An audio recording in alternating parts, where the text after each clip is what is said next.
Hello again, everyone. Edwin Learnard back once again.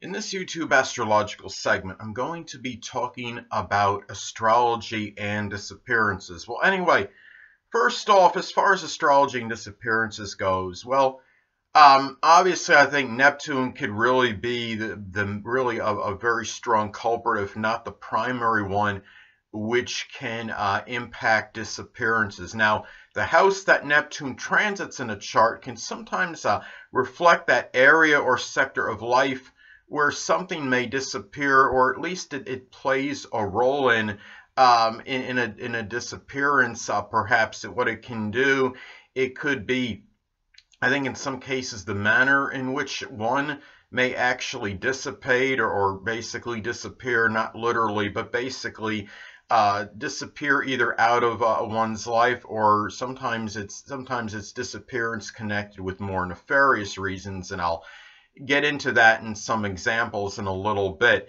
And the house where Neptune where it could be, whether natally or even in transits, that could possibly reflect what could be involved perhaps in a disappearance, or sometimes it could be what is actually disappearing. Now, in my case, right now, I am currently experiencing a Neptune in Pisces in the 11th house transit, and I also have Chiron in Pisces transiting my 11th house. And now, I mean, for me, friends are basically dissipating and dissolving out of my life very quickly, I think really almost inexplicably.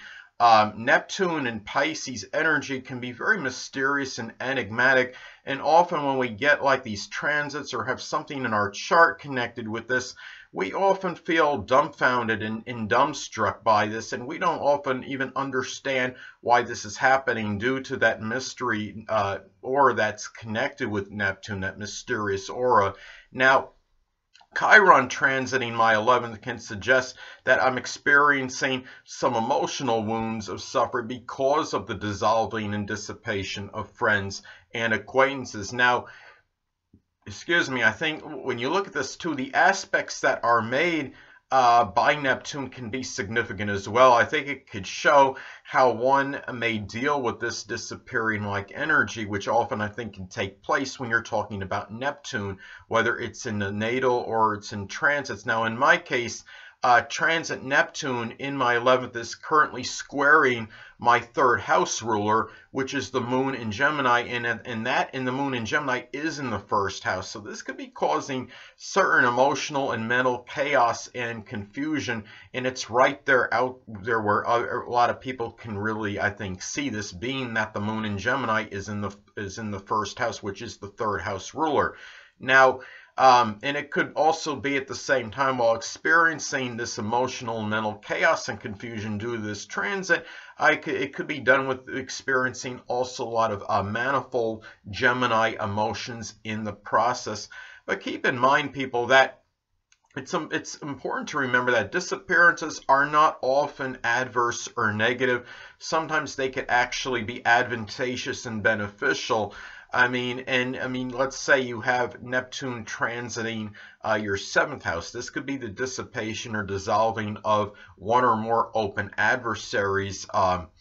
And if you have it, say, the transit going on in your 12th house, this could be about the dissolving, perhaps, of those hidden adversaries, those people that were perhaps pretending maybe to be your friend because maybe they just wanted something, and people that were really your enemies in disguise. So anyway, and also keep in mind that disappearances are not limited to people as well.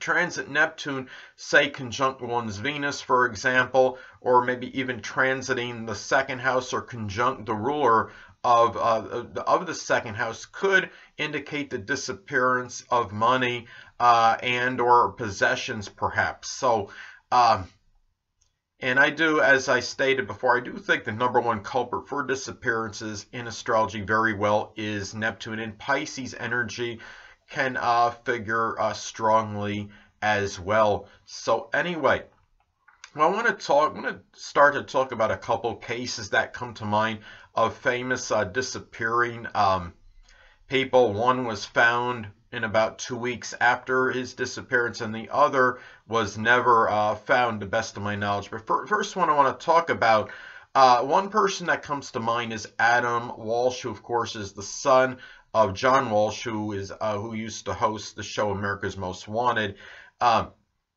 Adam Walsh, in his chart, according to Astro.com, I mean, the chart had, like, I think a C rating. So it's really proceeding with caution a little bit on this, but I do like this chart. I wouldn't be surprised if this is the accurate one. So getting to the chart now, Adam Walsh did have Neptune in his 10th house. Now, this could suggests, sadly, notoriety and exposure for perhaps disappearing, sadly. And also, Neptune was conjunct Adam's North Node in the 10th house as well. So sadly, this might have been tied into some kind of destiny. Sadly, it's almost like it was some kind of odd destiny that was meant to happen with him. Now, Adam also had the ruler of the 10th house in his 8th house. What I think this could suggest, sadly, was that he might likely was going to be more famous when he died, as opposed to being alive and even after he died. And I think, sadly, that does resonate with him. Now, the 10th house, keep in mind, can also govern fame, notoriety, and public image. And keep in mind that Neptune was interesting in this, is that Neptune in his chart was also conjunct the moon, and the moon can be connected with the mother. Now, his disappearance happened shortly after he had been with his mother, Adamal, and Neptune energy can be about dissipation and disappearance, I believe. Now, that's why I think it's strongly, it's connected with dissipation and dissolving, so that's why I do believe Neptune is very strongly connected with disappearances and vanishing. Now, sadly, as many of you may know, Adam Walsh's body was recovered about 2 weeks after he disappeared. Well, it wasn't his body, actually. Sadly, it was just his head, which was severed and decapitated, sadly.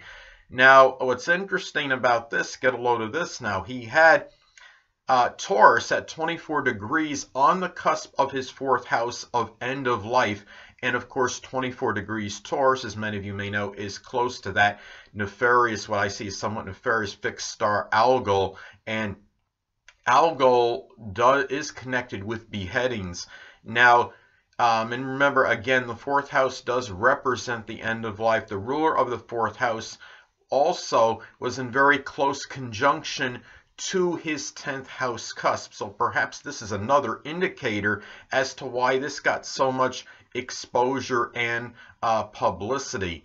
So another thing about this too is that Adam's sun was also at a critical degree, 21 degrees Scorpio, very close to the dreaded 22nd degree of Scorpio. And the 22nd degree in astrology, some people equate this as to at times being the kill or be killed degree. So sadly, this is what happened with Adam Walsh. And you talk about the Neptune can certainly figure prominently in this. And also, speaking of Neptune, the person that was convicted, I believe, of killing Adam Walsh, Otis Toole, was a serial killer. Now, get a load of this. He had his Neptune made a close conjunction to Adam's Pluto. So perhaps that's why this death was such shrouded in mystery for such a protracted period, I believe. And the fact that of course, Otis Toole figured strongly in that.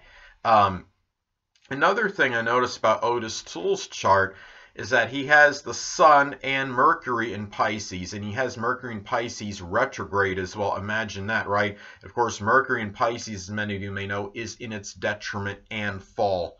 So anyway, well, the next person I want to talk about, I think, is interesting as far as Neptune goes and disappearances. Aiton Pates, many of you may have remembered him. He had disappeared on May 29th, 1979. Apparently, it was on his way to a school bus stop, or either when he was at the bus stop or on his way over there.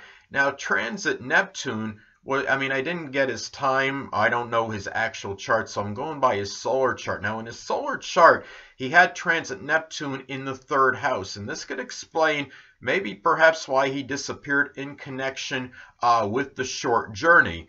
Now, the thing about this is also it might have made his thinking a little bit more nebulous and more apt to be deceived by others as well in communication. So I think this could have factored in as well. Sadly, as I stated before, this did happen on his way either to the school bus stop or at the school bus stop. I'm leaning that it was on his way toward it, because if he actually made it to the bus stop, he probably would have had other people there and there would have been some more witnesses. So anyway, the next thing about this is the fact that sadly at this time transit Pluto was making a very tight conjunction to his natal sun. So I mean, as I've stated this in other videos, is that a lot of times when somebody has transit Pluto making a conjunction to the natal sun, death can occur because, of course, the sun is about life and Pluto is about death. Sadly, life can be obliterated when this happens at times. And at this time, too, interestingly enough, we're going to get to the algol again. Transit Moon was in Taurus, very close to the algol degree, and it is in his solar 8th house of death in his solar chart. And remember, again, algol, it does rule beheadings, it is associated with this. So, best of my knowledge, his body was never recovered, but I would not be flabbergasted or be in a state of shock if his head may have very well been cut off and if he had indeed been beheaded.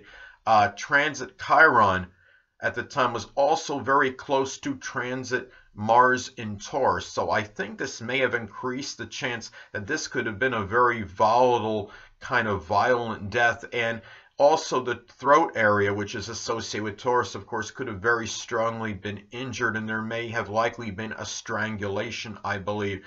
Now, something else I find interesting about this disappearance was the fact that in his solar chart, he had Capricorn on the 4th house cusp of the end of life. Now, in the astrology chart that I drew up for that day, which I used approximate 8 a.m. time for that incident on May 25th, 1979, when he disappeared, apparently likely walking to his bus stop. Capricorn was on the 7th house cusp of open adversary. So I found it interesting that you have Capricorn on that cusp, and Capricorn is also on the 4th house cusp of the end of life in his solar chart. So I think there might be a connection with that, and it showed at that time that this adversary that he encountered very likely could have been very cold, callous, calculating, and someone that really strongly premeditated this event, so to speak. And the person that eventually was convicted in 2017 was Pedro Hernandez, was his name. Now, I couldn't find any information in terms of his birth date or chart or anything online, but I would not be, again, we're talking about being bewildered or flabbergasted or whatever. I certainly wouldn't be if I found out a later point in time that he had Capricorn Sun, Moon, or Ascendant. So anyway, people, that'll conclude this YouTube astrological segment for Astrology and Disappearances. And stay tuned next time, where I'll be giving you my Leo February 2018 horoscope forecast. Two things I want to get with you on before I head out. Firstly, the stars may impel but do not compel. And secondly, never isolate any single astrological element, aspect, planetary placement, position, configuration, influence, or what have you, and make an analysis of a person, astrologically speaking, based on this alone, because astrologically speaking, the person is the sum of all their components in their natal chart and not just one. Until next time, people, stay well.